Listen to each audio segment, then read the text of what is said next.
Com muita frequência eu abro lá no Instagram a nossa caixinha de perguntas, onde eu abro lá para o pessoal perguntar e eu respondo. E aí, uma coisa que tem me chamado a atenção desde as últimas vezes que eu tenho aberto essa caixinha de perguntas. Todas as vezes, sem exceção, eu recebo uma pergunta, claro, feita aí de maneiras diferentes, mas que tratam do mesmo assunto e, portanto, eu resolvi gravar esse vídeo. Eu peguei aqui hoje essa pergunta que veio de novo, que essa pergunta diz assim, ó: você acha que as contratações vão continuar nos bancos? Essa pessoa está se referindo a isso em função, claro, da crise do coronavírus. E se eu passar aqui, certamente deve ter mais umas 3 ou 4 perguntas que tratam do mesmo assunto, sobre contratação. Como é que vai funcionar essa contratação depois da crise? E eu quero discutir com você um pouco sobre isso, tá? Aliás, dizer para você o seguinte: se você não segue a gente, segue a gente lá no Instagram, tá? Por lá a gente consegue interagir mais, inclusive, @T2Educação. Tudo bem? Olha só, não é novidade para ninguém que a gente está passando por uma crise, ponto. Não é novidade para ninguém que o número de desempregados vai subir muito no nosso país e já deve, à medida que eu estou gravando esse vídeo que você está vendo, já deve estar com esse número subindo. E o fato é, será que o sistema financeiro será afetado? Será que os bancos vão continuar contratando? O que vai acontecer? Eu posso continuar estudando para a certificação para eu conseguir a minha vaga? Vamos discutir sobre isso de uma maneira muito honesta. Olha só, quando a gente tem uma crise econômica e a gente tem um aumento muito grande de desempregados, é de se esperar que sim, as instituições financeiras também sejam afetadas e, portanto, as instituições financeiras também demitam parte dos seus colaboradores ou demorem um pouco mais no processo de contratação. Isso é natural. A gente pode, inclusive, gravar um outro vídeo para explicar esse processo, por que as instituições financeiras também são afetadas. Tudo bem? Então, o que eu quero dizer é que vai ficar mais complicado você se recolocar tanto no mercado financeiro quanto em qualquer outro setor da economia, não só no mercado financeiro. Por quê? Com essa quantidade elevada de gente desempregada, o que na prática a gente terá uma oferta muito grande de mão de obra, então muitas pessoas estarão dispostas a oferecer a sua mão de obra para os respectivos empregadores, e a gente terá uma demanda muito pequena por essa oferta de mão de obra. Duas coisas acontecem aqui. Se eu tenho uma oferta muito grande de mão de obra e eu tenho uma demanda pequena, o que vai acontecer é que essa demanda pequena tende a achatar os salários. Em outras palavras, tende a pressionar o nível de salário para baixo. Isso é importante a gente ter isso em mente.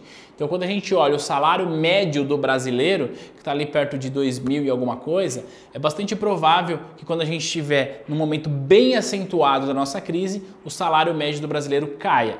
Porque tem muitas pessoas desempregadas, e outro, porque aquela empresa que ainda sobrevive, aqui eu não estou falando de banco, tá? Estou falando de outras empresas, ela ainda sobrevive, ela tem uma receita menor, ela vai pagar menos para os seus colaboradores. Certo? Agora, existem empresas que elas são menos suscetíveis a esse movimento de crise. Elas continuam existindo, elas continuam faturando, elas continuam tendo operação. Claro, às vezes reduz, mas continua. Então eu vou falar aqui não só de bancos, mas eu vou falar de empresas do setor elétrico, por exemplo. O comércio varejista, o grande comércio varejista, ele continua operando, claro, com uma receita menor, mas continua. Tudo bem? Então é importante a gente entender isso. Os bancos vão quebrar? Provavelmente não vão quebrar. Mas o que vai acontecer? Esses bancos terão uma oferta muito grande de mão de obra. Aonde eu estou querendo chegar com isso? Se o banco tem uma oferta muito grande de mão de obra, o que ele vai poder fazer é ser muito mais criterioso para contratar pessoas. Olha, sendo muito honesto, aqui na T2 a gente trabalha com cursos preparatórios para os exames de certificação para quem quer trabalhar no mercado financeiro, certo? E eu vejo com esses olhos aqui, que a terra um dia há de comer, que tem gente que chega aqui para estudar com a gente, que essa pessoa só está preocupada em uma coisa: como que eu tiro 70% na prova? É só isso que ela quer saber. Ela não quer aprender o conteúdo, ela quer passar na prova. Olha, sabe o que vai acontecer com esse tipo de profissional? Ele está fora do jogo, porque o banco vai ficar muito mais criterioso. Então o que eu quero dizer para você é que sim, a competição por uma vaga no sistema financeiro deve ficar um pouco mais acirrada.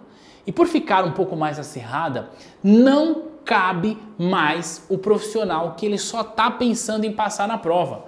Ou você aprende o conteúdo, ou você sai da superfície, ou você domina o mercado financeiro, ou você não vai conseguir.